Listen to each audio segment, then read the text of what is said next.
they are blurring face-to-face communication, or FTF, with CMC. And I think that's important because, again, it's getting away from the either-or thinking that communication in our lives are either face-to-face or CMC. It's always both at the same time, and they are blurring into one another. It's a blend. And one of the things, I mean, you know, there are a lot of scholars out there that tend to think, and depending on the situation, face-to-face communication is better in this situation, or CMC is better in this situation, and that might be the case, but we should never think that face-to-face is automatically the best, and therefore CMC is automatically not the best. That is not the case. Everything always sort of depends on the situation, which I think is really what this chapter is all about. How do we go about picking and choosing what channels of communication to use? So, some key ideas, slide number 3 here. Key ideas before we get to some of the specifics. There are, from my reading, I think there are about 4 big concepts here that they sort of define as they're getting to them, but they need to be defined and up front. And there are basic interpersonal concepts, interpersonal communication concepts. Self-concept, that's how we see ourselves, which is socialized, and also, you know, what people tell us, but how we see our identity, who we think we are, even as our conceptualization of self, even as we always have multiple selves. And then self-esteem is how we feel about that. So I think I am this, and that's not good. So that's sort of low self-esteem, or maybe you have high self-esteem, but self-esteem is more how we feel about our self-concept. And then communication apprehension, or just COMAP, all the cool kids just say COMAP, or another abbreviation, just CA. Or we're going to get fancy here soon with the computer mediated communication apprehension, or CMCA. Yeah. It's just basically the same thing as shyness or stage fright. I am apprehensive communicating in certain situations. I have actually, and most of the research on communication apprehension, as our authors have told us, is in face-to-face communication, which is one of the reasons why they're calling for a lot more research into CMCA, computer-mediated communication apprehension, because it's really a new area.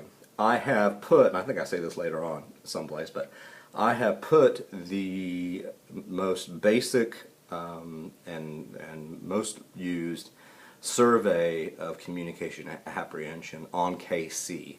It is not required, but if you so desire, you can take that survey to see where you rate. Do you have high communication apprehension? Do you have low communication apprehension? And in what situations do you have high or low communication apprehension? It tells you how to score everything. And it's fun for the entire family. If you don't have anything to do this weekend, or perhaps tonight, if you have family night and have a delightful dinner, bring in a bucket of fried chicken and do a communication apprehension survey. Good times. And then communication competence, and I'll get into more specifics, but that's just basically how competent we are, how knowledgeable we are about how to communicate effectively, and then also sort of thinking, doing it well, but also realizing that we are actually doing it well because we know about it. So just some basic concepts. Slide 4, they move into self-presentation and impression management. And we've talked about this before. So the big picture here, so I'm very brief on this slide, is that, and this is the basic point that they're making, that we do this obviously both through face-to-face and through CMC now. It's just impossible to get away from using CMC as self-presentation, and even if you're not there, oftentimes that impacts how people perceive you.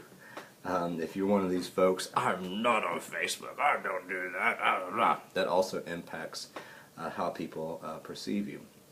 So it's just important that we understand that in our contemporary mediated culture, and that this big postmodern culture that we live in, we do all this stuff, we create ourselves we try to manage our impressions through face-to-face and computer-mediated communication. 5. Mediated impression management. The whole idea of whether or not we choose to use face-to-face or CMC to do that self-presentation, to do that impression management. And there's a lot of this, again, is lit review. They're offering a lot of evidence, or offering a lot of research. You know, what have the scholars said as they look at all this stuff. And so, generally speaking, the idea here is that oftentimes folks like to use online stuff because you can be a little bit more anonymous, you could be a little bit more ambiguous, as opposed to face-to-face tends to be a little bit more clear because you have all the nonverbal stuff. It's, again, that's why it's hard to judge sarcasm and stuff like that. I'm one of the most sarcastic people I know, and oftentimes people don't quite get the sarcasm when I offer it through CMC. What is meant as a joke oftentimes is taken as something that is not a joke, which has gotten me in trouble a few times, but such is life. I'm a fairly irreverent type of person, which I sort of dig about myself. But in any case, there's some interesting psychological terms that they use here as well. The whole negative versus positive valenced. It's like, why do you have to use terms like that? Why can't you just be to the point? But basically, negative valence stuff means you don't like it all that much. It's not. You don't want to do it. Positive valence stuff means, yeah, I like it. So basically that's what it is. And so one of the things, they have like a Sullivan here on page, what is this, 81, found that when the situation was negatively valenced, more people prefer mediated channels than when situation was positively valenced. In other words, for example, a person might choose a channel such as email or a letter to obscure unattractive or embarrassing aspects of information they are attempting to convey. Sometimes it's easier to convey things that are difficult to convey through CMC rather than face-to-face. I had a friend, for instance, I think she's still my friend, I'm not sure, but she was dating this guy and could not break up with the guy. Wanted to very badly for a long time, and ended up just emailing him. So, even though later on we learned that's culturally inappropriate, but couldn't deal with it face to face. It was much easier to do through email. So his whole model, the idea of minimizing cost and maximizing relational rewards and benefits. I mean, you know, it's some of this. I mean, this comes from 1996 and 2000, so it's a little bit dated, but it makes some sense. So on the bottom of page 81, and to me this is sort of no-brainer stuff. In general, information that threatens the preferred self-presentation of channel selectors or that of their partners is downplayed, while information that supports preferred self-presentation will be emphasized. O'Sullivan found that people demonstrated the greatest preference for mediated channels, again mediated channels meaning CMC, when information involved the channel selector's self-presentation and was negatively valenced. So basically, if you have to convey negative information or you feel uncomfortable offering information face-to-face, people tend to do it in a CMC way or an online way because it feels safer. It feels it's not as difficult, it's not as hard to do some stuff like that. if you risk, for instance, if you say, God, that person's going to be really mad at me, I can't take it, they're going to yell at me, I'll just email them. Yeah, that's it. So that's generally the idea here. Okay, self-disclosure. There's two types of self-disclosure. I'm now on the sixth little slide here. We have talked about self-disclosure before, but not in this specific way. So they offer the idea that there's personal self-disclosure. This is information about myself. Hi, I'm Jason. I like, what do I like? I like to go to the beach. I enjoy the beach. I like to snorkel. I like oysters and seafood. I would like to be on the beach right now. No, actually, this is funner. In any case, relational self-disclosure then is talking about the relationship. So it's one of these things like, let's talk about our relationship. And it serves as a type of meta-communication and is very, very, very important.